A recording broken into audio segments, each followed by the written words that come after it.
8টা টি-20 এই সিরিজের মধ্যে বাংলাদেশ 2টো সিরিজ হেরেছে, যার একটা আবার আপনি ক্ষত একদম দগদগে, অস্ট্রেলিয়ার সঙ্গে 3-0 চট্টগ্রামে।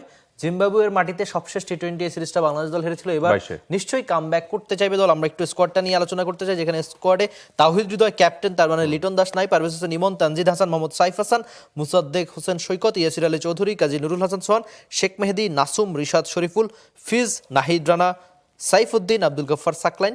সাইফুদ্দিন ছিলেন না আগের সিরিজে। ইয়াসির আলী চৌধুরী লম্বা সময় পর ফিরেছেন। আর আরেকটা নাম একটু চমক জায়গা নিয়ে কিনা, মুসাদ্দেক হোসেন সৈকত ওয়ানডেতে খুব ভালো পারফরমেন্স করেছেন। 4 বছর পর ওয়ানডেতে ফিরে সিরিজ সেরা, ম্যাচ সেরা সবকিছুই অ্যাওয়ার্ড জিতেছেন। এবার টি-20-র পালা, পারবে কে? মানে শাহিন পাটোয়ারি বাদ? শাহিন পাটোয়ারি নাই, তাহলে নাম্বার 6-এ হয় নুরুল হাসান সোহান, না হয় হচ্ছে মুসাদ্দেক শাহিন পাটোয়ারির জায়গায় খেলবেন। আর সাইফুদ্দিন অর্থাৎ নাম্বার 7-এ হয় সাইফুদ্দিন, না হয় আব্দুল গফফার সাকলাইন। 8 নম্বরে হয় নাসুম, না হয় রিশাদ। এই তো বসুন্ধরা টিস্যু, অশুদ্ধতার বিরুদ্ধে এক বিন্দুও ছাড় নয়। তাহলে আবার বোলিং একটু কমতি পড়ে যায়। 7, 8, 8, 9, 10, 11 4টা বোলার তো মিনিমাম, আর অলরাউন্ডার থেকে তো থাকছে 7 নাম্বার থেকে। ওকে, ঠিক আছে, 5 জন বোলার তো হয়ে গেল। তার মানে 8 একটা স্পিনার আর 4টা পেসার নিয়ে যদি আপনি খেলেন, তাহলে 7 নাম্বারটা অলরাউন্ডার হবে, পেস বোলিং অলরাউন্ডার। আর আচ্ছা, যদি মোসাদ্দেক খেলেন তখন তো আবার আপনি আরেকটা স্পিনার পাচ্ছেন, একদমই তাই না? তার মানে স্পিনিং অপশন দুটো পাচ্ছেন, মানে 6 বোলারও পাচ্ছেন। আর পেসে কে কে আছে? পেইসে নাহিদ রানা, সাইফুদ্দিন, আব্দুল গফফার সাকলাইন, ফিজ, শরীফুল। ফিজ, শরীফুল, তাসকিন নাই? না, তাসকিন নাই। তাসকিন আর লিটন এলপিএল খেলতে। ফিজ, শরীফুল, নাহিদ রানা, এক্সিলেন্ট, ধসাই দিবে পুরা।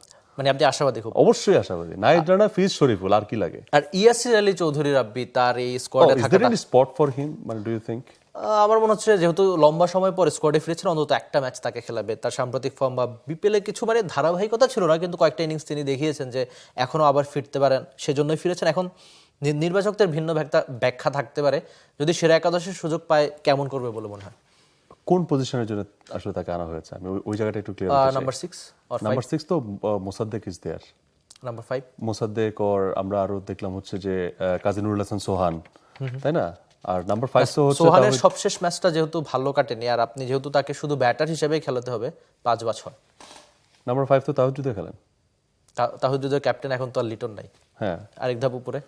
নাম্বার 5 তাহিদ। আচ্ছা, ওপেনিং হচ্ছে সাইফ হাসান আর হচ্ছে তানজিদ তামিম। হ্যাঁ, সাইফ, তানজিদ তামিম। আর নাম্বার 3 কে? নাম্বার 3 ইমন। না, ইমন তো খেলেন 4-এ, না, যেহেতু এবার লিটন নাই। হ্যাঁ, লিটন নাই, ইমন 3-এ, হৃদয় 4-এ, 5-এ যদি সেরা একাদশে জায়গা পান, তার প্রেক্ষাপটে বলছি, তখন হয়তো আপনি একজন ব্যাটার বাড়তি খেলালে। ইয়াসির আলী চৌধুরী রাব্বি না, শান্ত নেই। শান্ত নাই, তার মানে একজন বাড়বে, হয়তো নাম্বার 5 হিসেবে খেলতে পারেন। তার মানে আমরা দেখেন মাত্রই কিছুক্ষণ আগে আমরা স্কোয়াডটা পেলাম। সো স্কোয়াড পেয়ে আপনাদের সাথেই কিন্তু একসাথে বসে বসে আমরা মোটামুটি 11টা সাজানোর চেষ্টা করলাম। সেখানে আপনারও ভিন্ন মত থাকতে পারে। তবে আমি সেই জিনিসটা বোঝার চেষ্টা করছিলাম যে আসলে ইয়াসির আলী রাব্বিকে কোন রিজনটা দেখিয়ে ফিরিয়েছেন, এটা হয়তো বা কোনো একটা প্রেস কনফারেন্সে আমরা জানতে পারবো। তারা হয়তো বা ভালো ব্যাখ্যা দিতে পারবেন। এমিল, আপনার কি তার লাস্ট ডিপিএল এর স্ট্যাটটা মনে আছে? আমার ঠিক মনে নেই। না, ডিপিএল এর স্ট্যাট একদম মুখস্থ নেই। ইমপ্রেসিভ তো কোনো কিছু ছিল না, না। ইমপ্রেসিভ বলতে তিনি লাস্ট বিপিএল এ ওই যে খুব ধারাবাহিকভাবে ছিলেন না, কিন্তু কটা ইনিংস খুব ভালো খেলেছিলেন। এজন্য তাকে আরেকবার ফেরানো, সবশেষে এনসিএল টি-20 বা এর আগের এনসিএল টি-20তে চট্টগ্রামের হয়ে কটা ভালো নক তিনি খেলেছিলেন। তবে আমি একটা জিনিস দেখেছি তার পজিটিভ, সেটা হচ্ছে তিনি তার ফিটনেস নিয়ে অনেক কাজ করেছেন। এবং রিসেন্ট পাস্টে তাকে মাঠে আগের চেয়ে অনেক বেশি ফিট মনে হয়েছে, অ্যাক্টিভ মনে হয়েছে। এটা তার একটা গুড সাইন দেখেছি। বাট তার রিসেন্ট স্ট্যাটিস্টিক্সটা আসলে আমার মাথায় নাই, এই কারণে ঠিক বুঝতে পারছি না যে ঠিক কোন পজিশনের জন্য তাকে আসলে কল করা হয়েছে।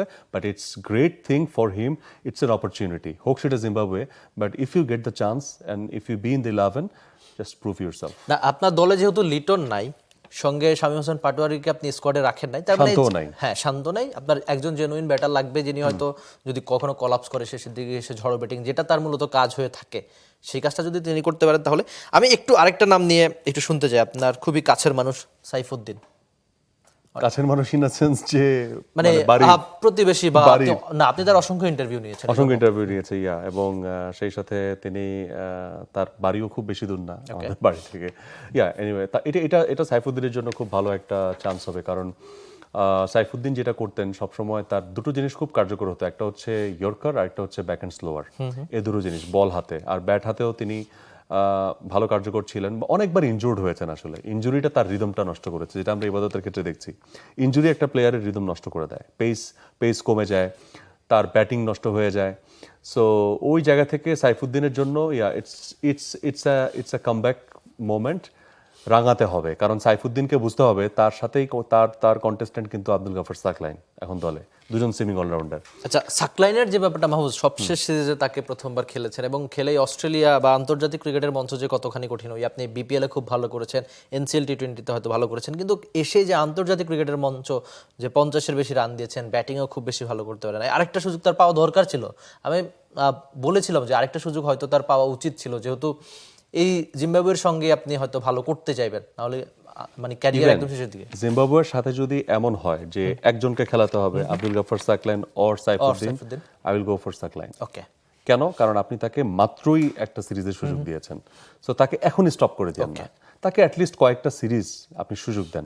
সাইফুদ্দিন তো আমাদের পরীক্ষিত পারফর্মার, তিনি তো আছেনই এবং তিনি তো ওয়েল প্রিপেয়ার্ড।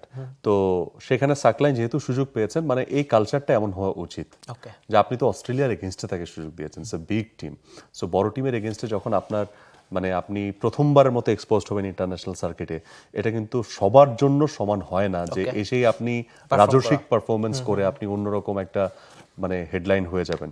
সো এটা হয়নি, বাট তার মানে এই না যে সাকলাইন খারাপ ক্রিকেটার, তিনি ভালো ক্রিকেটার। তার যেই ট্যালেন্টটা দেখে তাকে নেওয়া হয়েছে, সেটাকে আরও একটু প্রস্ফুটিত হওয়ার জন্য সময় দেওয়া দরকার বলে আমার কাছে মনে হয়। অ্যাটলিস্ট জিম্বাবুয়েতে he should get the chance first প্রায়োরিটিতে। For more updates, subscribe to our YouTube channel and click on the bell icon. Follow us on Facebook and Instagram. Download T-Sports app to enjoy exciting games and highlights. Visit tsports.com.